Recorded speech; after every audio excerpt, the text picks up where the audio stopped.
My name is Olivia, and I turned 68 this year. At the end of last year, my husband, who I lived with, suddenly passed away from cancer, and I found myself moving in with my eldest son, Noah. Originally, my husband and I lived in the detached house where Noah's family now resides.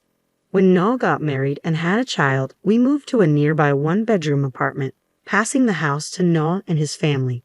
Noah had started his own business, and with an unstable income and an inability to take out a loan, my husband decided to give up the house for the sake of his grandson. When we handed over the house, it was beautifully renovated and felt brand new.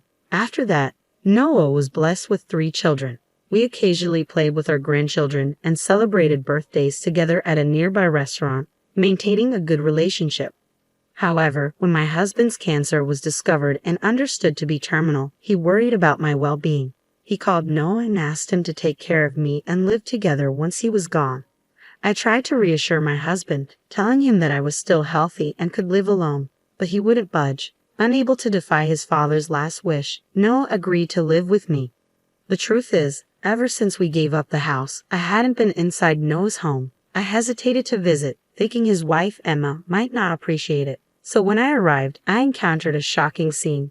Trying not to be a burden, I had minimized my belongings when I moved to Noah's house. The house was a small 2-bedroom with 1 room on the 2nd floor and 1 on the 1st. When I arrived, Noah said, "Oh, was today the moving day?" Acting clueless. Noah has always been forgetful, a trait that didn't change even in that moment. Entering the house, I saw shoes piled up like a mountain, and there was a strange smell. From the outside, the house looked fine, so I was taken aback. Without showing much concern, Noah muttered, "I only took you in because Dad said so, and honestly, there's no space here," before turning his back and going inside. With no other choice, I quietly followed him in. The 1st floor was cluttered, and the living and dining areas were filled with shopping bags and trash. It looked like the garbage houses you see on TV, and I was stunned. Emma, Noah's wife, then rose from the sofa. "Mom, I don't have extra beds, so please make some space," she said, and then added, "I'm tired from work," before lying back down. She runs a beauty salon and, according to Noah, earns quite well. When I looked at Noah, he said, "I'm also tired from work, so could you clean up the room a bit?" and went upstairs. As I started to organize the cluttered room, Emma shouted, "Hey, the stuff in the corridor is in the way." I quickly replied, "I'm sorry," and moved things aside. She added, "It's fine to clean, but don't throw anything away," and returned to the living room. After tidying up, I was exhausted. I peeked in and said, "Aren't you going to help with dinner? I'm not your servant." Realizing it was already dinner time, I jumped up and hurried to the kitchen. As expected, the kitchen was a mess, but Emma seemed unfazed, frying a lot of meat.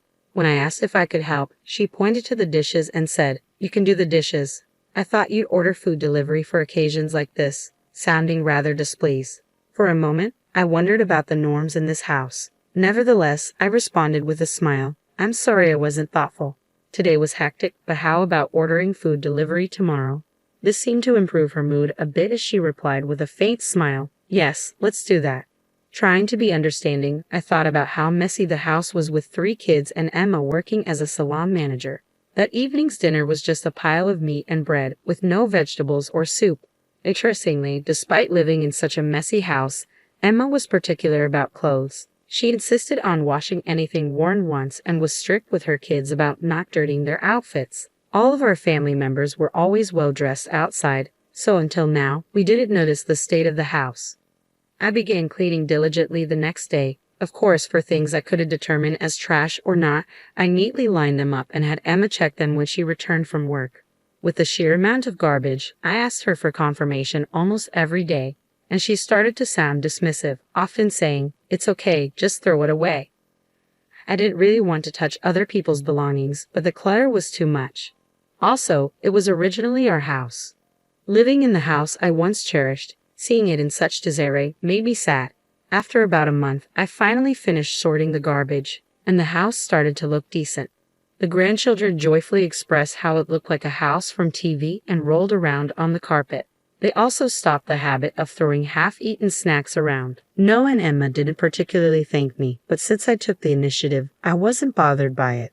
However, I was unaware that Emma, rather than appreciating my efforts, was making comments like, "What's that sarcasm, mother-in-law?"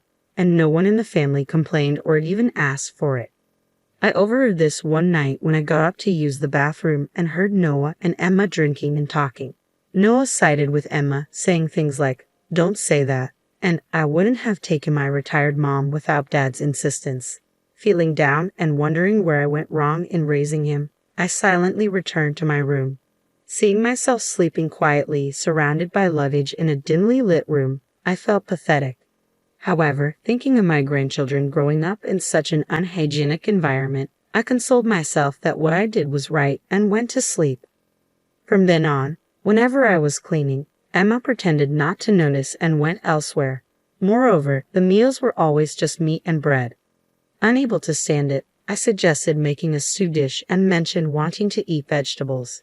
Emma became upset and said, "Do as you please, but buy the ingredients yourself," and turned away. After that, she left the cooking to me and stopped cooking altogether. The grandchildren, possibly vitamin deprived, seemed to improve in complexion, enthusiastically eating fruits and vegetables.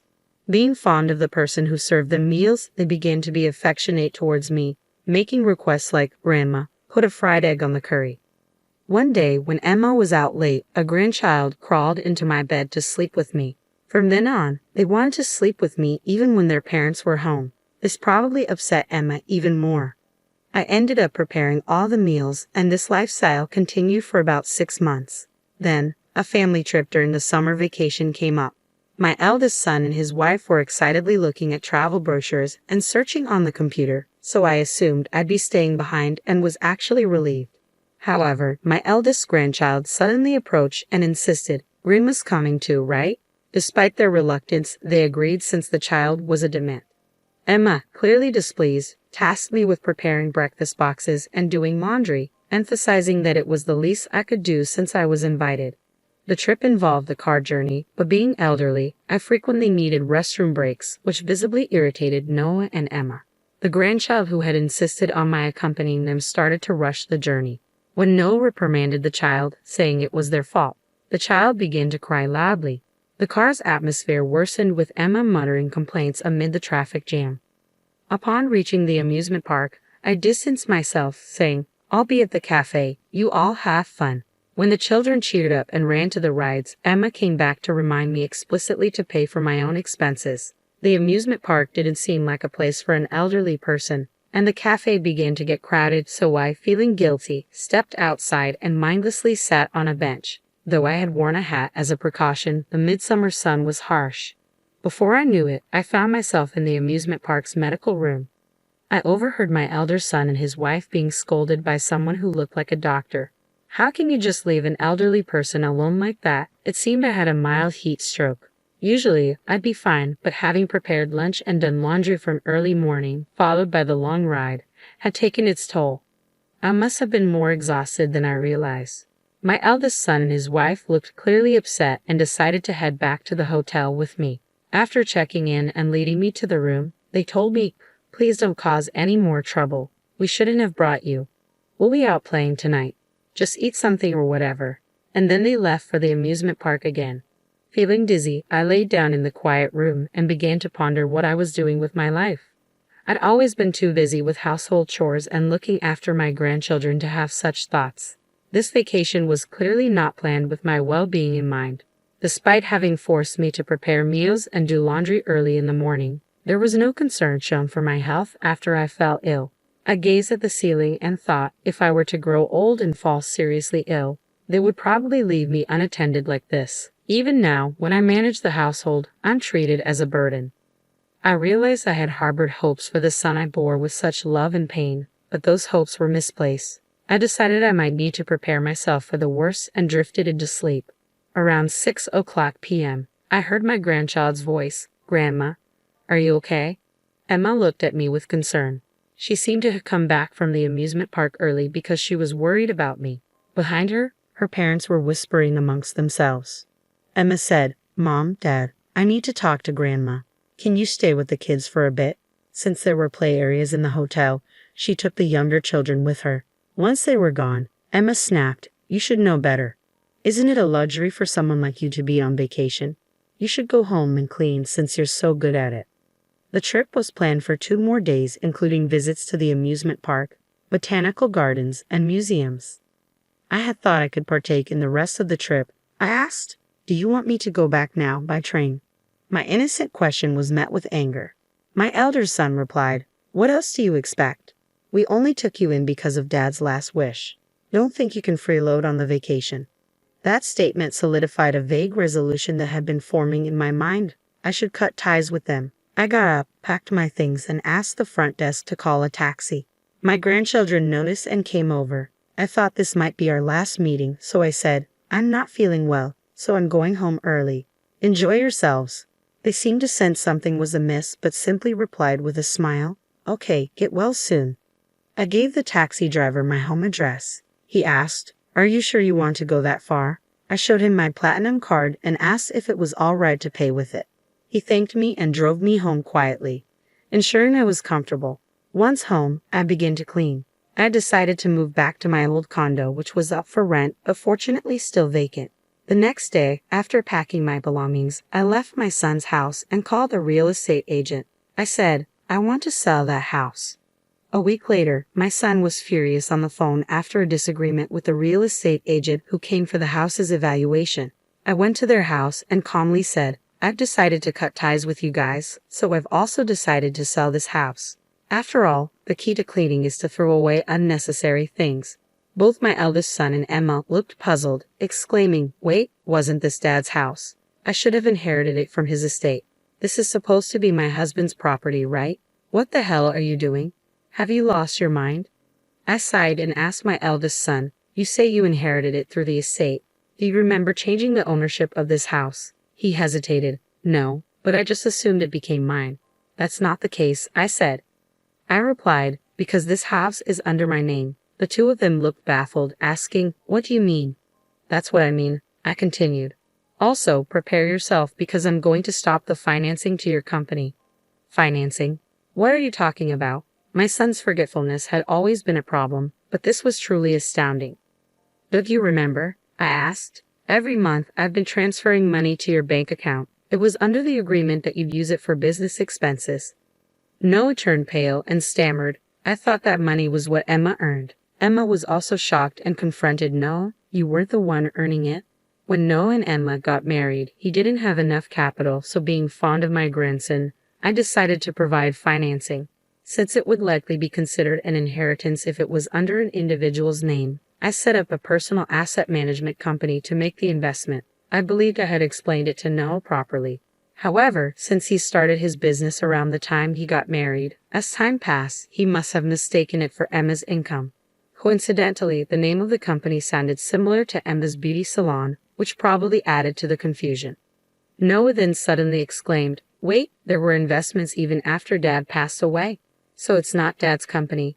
"I've been telling you, I'm the CEO of that company," I responded. Noah was stunned, looking at me as if a vision had just been shot. Emma was equally shocked, her mouth agape.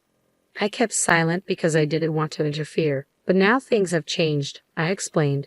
"I didn't want to tarnish your father's reputation, but the one who had the assets was me," I continued. "My parents were wealthy. We got married almost against my parents' wishes. Noah, you never met my parents, but over time, we reconciled, and I inherited their assets when they passed. This inheritance was considered personal property, so it didn't become joint property with your father." Noah exclaimed, "Wait, what? Hold on, wasn't it something Dad had?" "As I've told you repeatedly, your father had almost no inheritance," I replied. It was natural to assume that one would inherit from their father, so knowing Emma's confusion was understandable. However, thinking one would inherit without any formal procedures makes me doubt my son's intellect. Initially, the reason Noah started his business was that he'd get fired wherever he worked. Noah would say, "They just don't see my worth." We weren't sure how to help, but we thought that letting him have free rein with the inheritance wouldn't end well, so we kept providing capital and loans. Noah mistakenly thought of it as Emma's income and used it for living expenses and his business.